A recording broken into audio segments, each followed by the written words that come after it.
기도하심으로 말씀 묵상을 시작하겠습니다. 하나님 감사합니다. 오늘도 귀한 말씀 가운데 나아갑니다. 말씀이 늘 우리 삶의 등이 되게 하시고 또 우리가 이 말씀을 통해 주님의 길을 잘 따라가는 믿음의 자녀들 되게 하여 주시옵소서.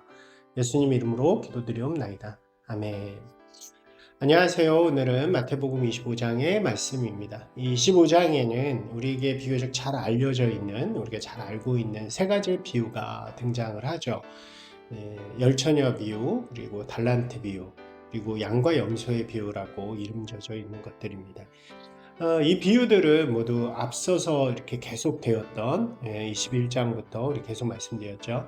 예수님께서 유대 지도자들, 유대 종교인들을 향한 강력한 질책과 또 책망과 그들의 그 모습이 이제 성전이 무너지는 것을 통해서 무너지게 될 것이라는 그 흐름 속에서 쭉 이어지는 마지막의 결론과 같은 이야기라고 할 수 있습니다. 이 14장에서 이제 깨어 있으라 라고 하시는 말씀을 통해서 그 시대 속에서 믿음으로 살아내는 사람들이 되어야 함을 말씀해 주셨죠. 그리고 그것은 이제 25장으로 와서 세 가지 비유 속에서 좀 더 명확해지는 그런 내용으로 주시게 되는 것입니다. 그래서 열처녀 비유를 먼저 보시면 열처녀는 신랑을 맞이하기 위해서 이제 등불과 기름을 준비하고 신랑을 기다리는 어떻게 보면 들러리 같은 역할을 하는 사람들이라고 할 수 있습니다. 그러니까 그들의 임무는 그거예요.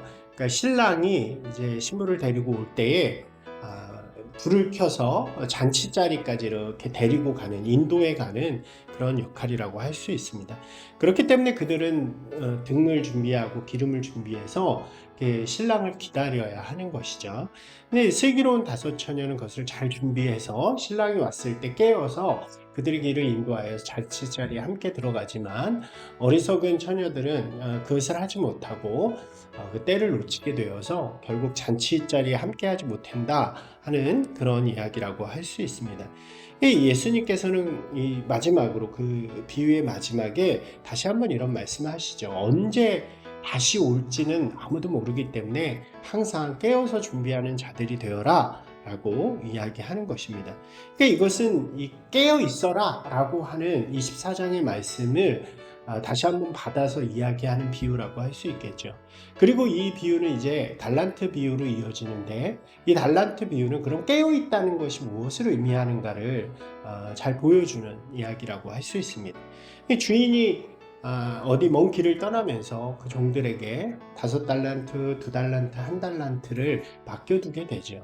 이것은 어떤 의미냐면 이 돈이 많은 주인이 자신의 재산을 이렇게 맡겨두면서 그것을 통해서 무엇인가 해봐라 라고 하는 역할을 맡겨주었다고 할 수 있습니다. 그러니까 종의 역할은 뭐냐? 그것을 가지고 주인을 위해서 무언가를 해내는 것이 바로 그들의 역할이라고 할 수 있겠죠.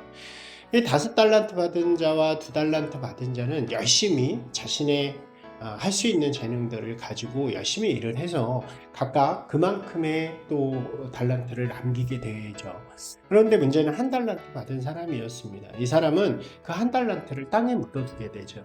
그리고 나서 주인이 오기까지 자기 마음대로 사는 거예요. 자기 욕심을 채우면서 아무런 상관없이.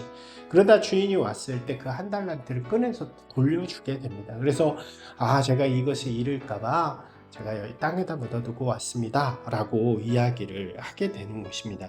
근데 이것은 주인의 뜻이 아니었잖아요. 주인은 그들이 자기 마음대로 사는 것이 아니라 종의 임무는 주인의 뜻을 위해서 사는 거였기 때문에 그것을 혹여 실패하여 그 1달란트를 잃어버릴지라도 주인을 위해서 무엇인가 맡겨둔 일을 하는 것이 바로 그 종의 역할이었다고 할 수 있는 것입니다.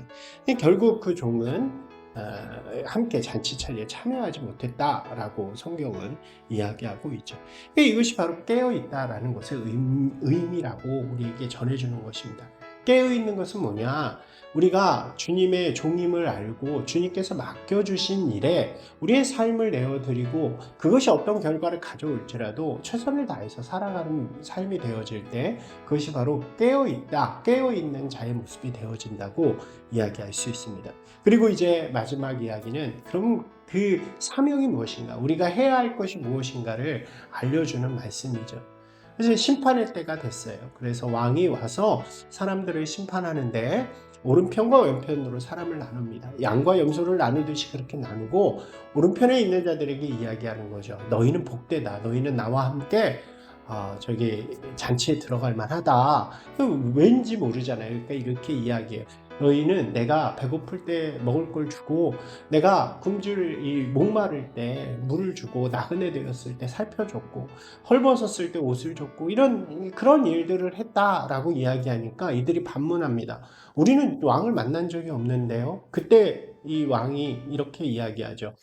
가장 작은 자 하나에게 한 것이 바로 나에게 한 것이다.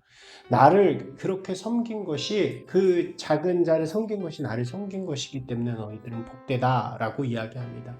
그리고 동일한 논리로 왼편에 있는 자들을 향해서 너희는 나에게 그렇게 하지 않았다. 너희는 작은 자에게 그렇게 하지 않았기 때문에 너희는 나에게 그렇게 하지 않은 것이고 너희에게는 심판의 자리가 있을 뿐이다 라고 이야기하게 되는 것입니다.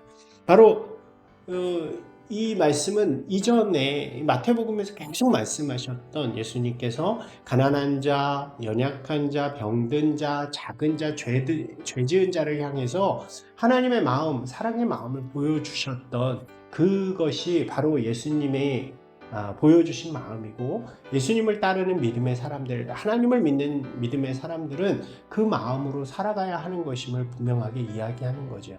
그것이 바로 하나님을 믿는 백성들에게 맡겨진 사명이라고 예수님께서는 말씀하시는 것입니다. 그리고 이 이야기는 전체적으로 반대로 생각해 보면 그렇게 하지 못했던 종교 지도자들 또 유대 사람들의 외식적인 신앙을 완벽하게 지적하는 그런 모습이 되어집니다. 나는 하나님께 선택받았다라고 하면서 정작 나에게 맡겨진 사명의 길은 아무것도 행하지 못하는 잠들어 있는 자가 바로 그들이고 결국 그들은 심판의 자리로 갈 수밖에 없다는 거죠.